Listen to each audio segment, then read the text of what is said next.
السلام عليكم ورحمة الله تعالى وبركاته. مرحبا بكم في فيديو جديد استكانة روح. اليوم استوقفني فيديو صغير لطفل سوداني موجود في مصر. الطفل ده ضرب جميع الأمثلة والصفات الجميلة والسمحة اللي نحن كسودانيين بنتصف بها. الطفل ده عمل شنو؟ ضرب جميع الأمثلة والصفات السمحة والسودانية الجميلة.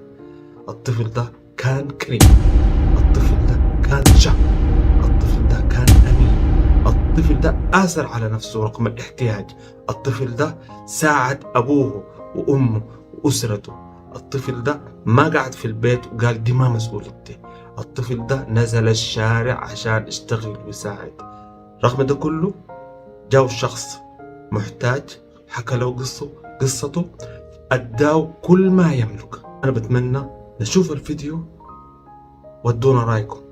اتمنى انه اي شخص بعرف الطفل ده يجيف تحية اجلال وفخر كطفل سوداني سفير لكل السودانيين في كل المناطق العالم.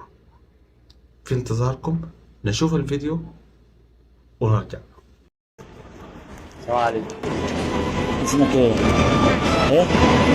عبد الرحمن؟ انت منين يا عبد الرحمن؟ السودان. ايه؟ السودان. السودان؟ انت عندك كام سنة؟ ايه؟ 15 سنة؟ بتعمل ايه في حياتك يا عبد الرحمن؟ يعني انت نازل تشتغل ليه؟ نازل تشتغل ليه؟ نزل اشتغل عشان نكمل فلوس لأبويا يرجع السودان وعشان نكمل الإقامة برضه نطلع إقامة جديدة. انت الكبير ولا الصغير؟ كبير؟ وانت اللي بتصرف عليهم؟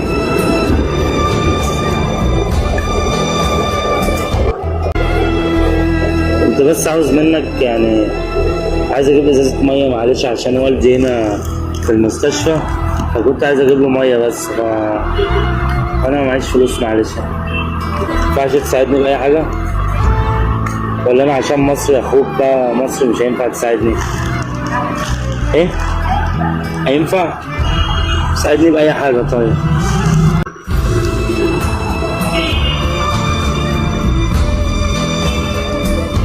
$5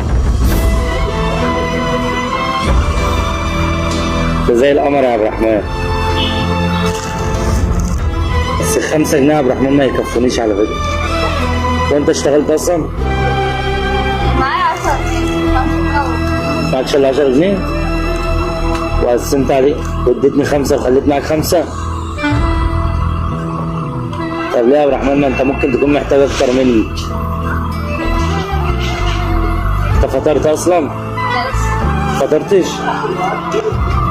طب ال10 جنيه دي كنت هتفطر بيها؟ لا بنشتغل بقى. ما تشتغل هتفطر؟ انت راجل قوي والله. خلاص انا بقى اعدي عليك اديهم لك باذن الله. انت تعرف ان اهل السودان كلها يتشرفوا بيك، وان شرف لينا ان انت موجود عندنا هنا في مصر. لو قلت لك ان انا عايز اجيب شقة فول كمان عشان اكل بيها ترضى تديني ال5 جنيه التانية ولا صعب؟ كنت عايز كمان 5 يعني عشان اجيب مية وشقة فول كمان اكل انا وابويا، ينفع تداني ولا صعب؟ ماشي؟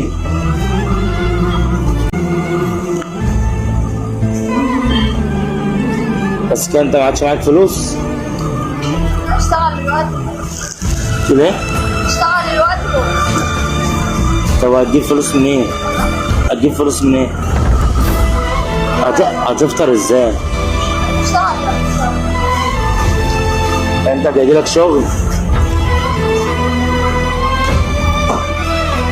ملاحظ ان في مصحف وراك، انت بتعرف تقرا في المصحف ده؟ بتعرف؟ ما شاء الله.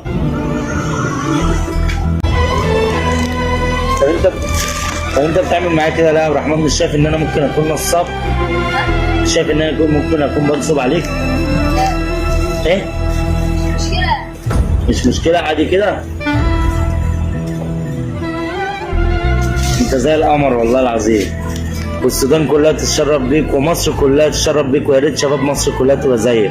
في شباب قاعده في البيت ما بتنزلش تشتغل اصلا. بص يا عبد الرحمن ركز معايا بقى، قوم اقف لي كده، قوم اقف صلي على النبي. بنزل اشوف الناس الجميله اللي زيك، وانا والله العظيم يا ابني يعني متشرف ان انا واقف معاك، انت جميل قوي. ال 10 جنيه انت اديتني وهي اخر 10 جنيه في جيبك، وحرمت نفسك من الفطار عشان تديهاني، فكتر خيرك وان شاء الله ربنا يجعلك ميزان حسنات. السودان كلها دلوقتي بتدعي لك، ومصر كلها دلوقتي بتدعي لك، وكل اللي انت عملته ده متصور. ايه؟ ازاي؟ مش متصور ازاي؟ بص انا ماسك التليفون كده من ساعتها، كل ده متصور. وال10 جنيه اللي انت اديتني ده اديك قدها مليون مره، عشان انت تستاهل اكتر منها بكتير كتير قوي. مكافأة مني ليك كده. انت عندك مانع ان انا اذيع الفيديو ده؟ ايه؟ مفيش مانع. مفيش اي مانع؟ بابا وماما يتشرفوا بيك. ده ضحك لك ده بالدنيا كلها. طب انا يا عبد الرحمن لو في حد زي عمو اسامه عايز يبعت لك مكافأة، يبعتها لك ازاي؟ اجي لك هنا؟ معاك تليفون؟ معاكش اي تليفون؟ خلاص ان شاء الله كل اسبوع او كل يوم ناس كتير هتعدي هنا عليك تديك مكافأة. ماشي؟ وانا بعد الكاميرا كده هديك مكافأة حلوة مني ليك. ممكن بقى نصلي على النبي كلنا ونعمل شير للفيديو ده يا جدعان بالله عليكم، عشان نبين العسل والقمر الرحمة دي. اعمل لهم باي باي.